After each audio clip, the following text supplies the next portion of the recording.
بسم اللہ الرحمن الرحیم۔ ایک بادشاہ اپنے مصاحبوں کے ساتھ سیر و تفریح اور موسم کی تبدیلی سے لطف اندوز ہونے کے لیے کشتی کے ذریعے ایک دوسرے جزیرے جا رہا تھا۔ کشتی میں بادشاہ کا ایک محافظ بھی تھا جو حال ہی میں مقرر کیا گیا تھا۔ اس دن ہوا کافی تیز تھی، لہذا لہروں کی وجہ سے کشتی ادھر ادھر جھول رہی تھی۔ بعض مرتبہ پانی کشتی کے عرشے پر بھی آ جاتا۔ بادشاہ کا محافظ اس قدر خوفزدہ ہوا کہ چلانے لگا اور واپس جانے کے لیے مچل گیا۔ ہر شخص نے اسے خاموش کرنے کی کوشش کی، لیکن اس میں کوئی کامیابی نہ ہوئی۔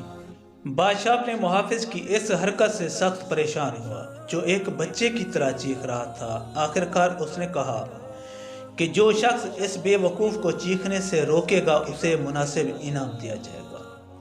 ایک دانا آدمی آگے آیا، اس نے کہا کہ اسے سمندر میں پھینک دو۔ یہ سن کر سب متعجب ہوئے اور بادشاہ کے رد عمل کا انتظار کرنے لگے۔ یہ محافظ بادشاہ کے چچا نے اسے تحفے کے طور پر دیا تھا، تاہم بادشاہ نے بات منظور کر لی۔ اس کے حکم پر محافظ کو دھکا دے کر پانی میں گرا دیا گیا۔ پانی میں گرتے ہی وہ چلانے لگا۔ اس دانا آدمی نے ملاحوں سے کہا کہ اسے پانی سے نکال لیں۔